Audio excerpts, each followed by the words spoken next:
In the last episode, I had shared something about my childhood. Now, I would like to share with you my priestly formation, and it has got 5 stages.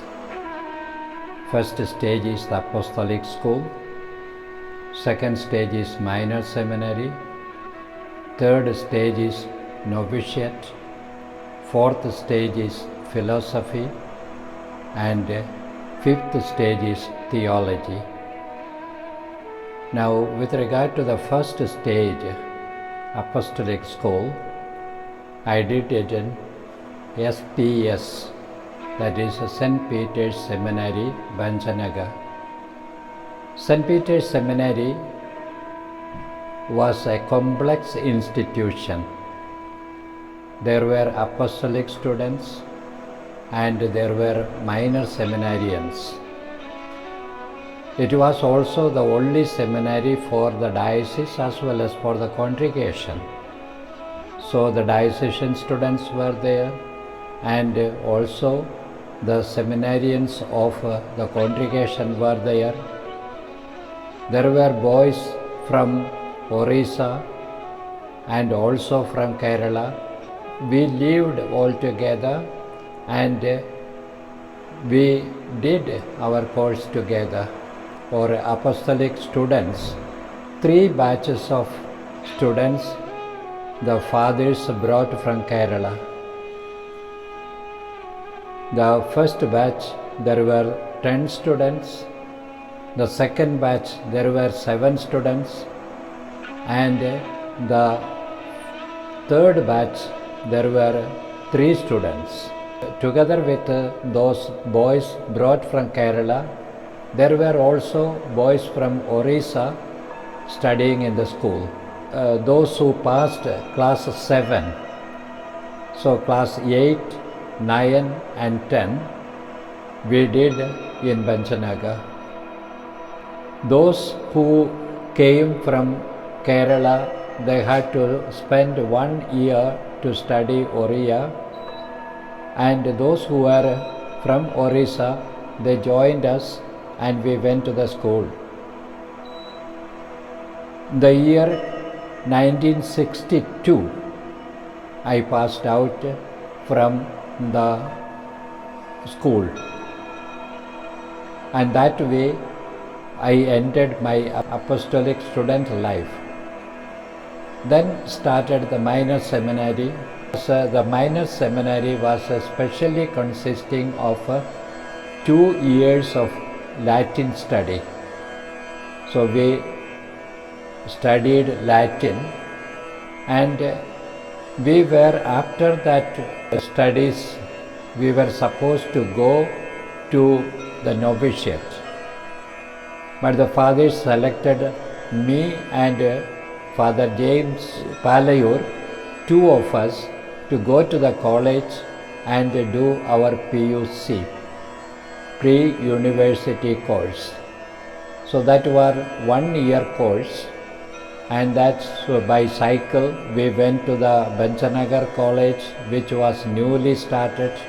We were the second batch, and we did our PUC there. And after that we went to the novitiate. So we lost 1 year, and those of our companions, James Thekanath and Jacob Chennakadan, who were my classmates, they went ahead, and we were joined by the next batch, that is Andrew Chettiadan and Thomas Injekal. Then Joseph Palayur, after finishing his college in Kerala, came and joined us. So we were so many of us to study Latin, and that way we went ahead and we finished our Latin course, we finished our college studies, and we went to the novitiate. At that time we had 2 years novitiate. The first year novitiate was Father Valerian Gomez was our director, and we could learn a lot from him. Every day after lunch, he used to come in front of us and share his mission experiences.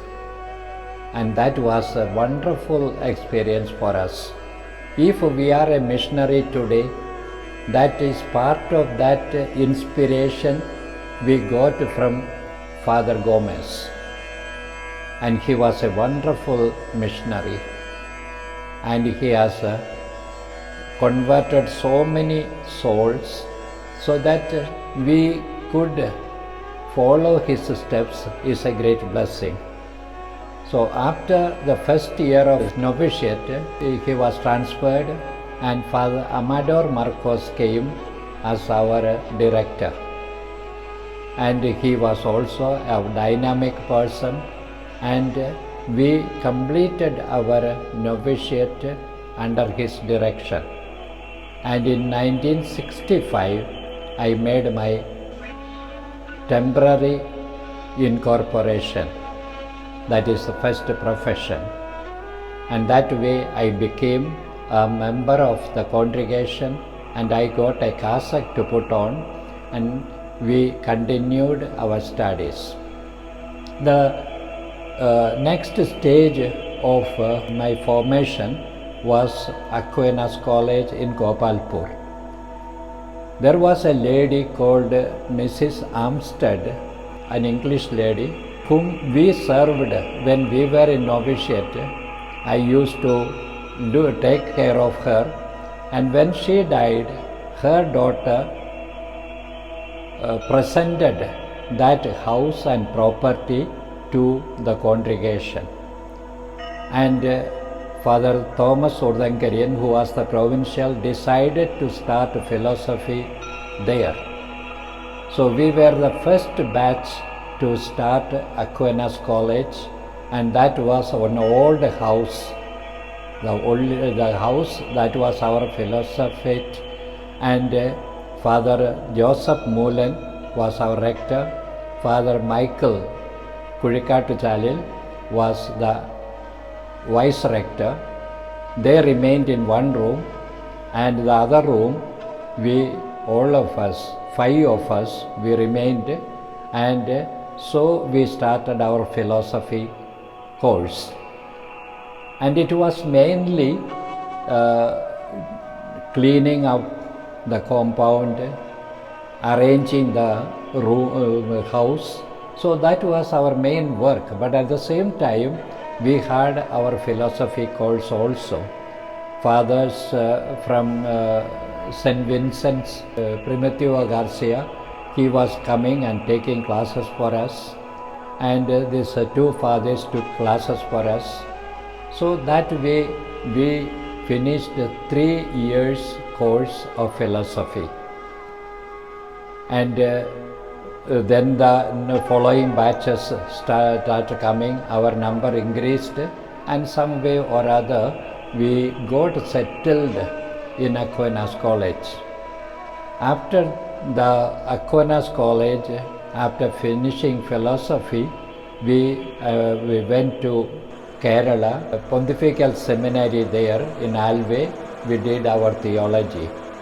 The first time Father Joseph Ulluparambil was our rector, and after him Father Cherian Kariyankal became our director. But we were going to the Pontifical Seminary, Mangalapura Seminary it used to be called.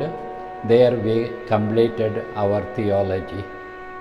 And that way my seminary formation, apostolic school, minor seminary, along with the college study, and the novitiate, philosophy and theology I completed, and I was ordained a priest. One incident I remember during my theology course.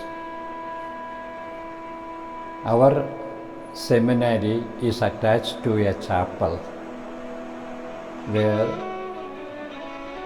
the people used to come and attend the Mass.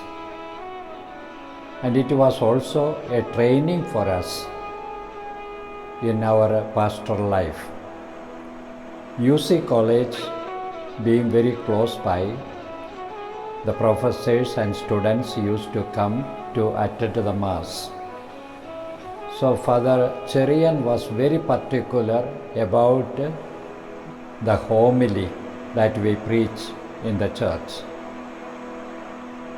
So when we were in the 4th year theology, we were asked to give the homily on Sundays.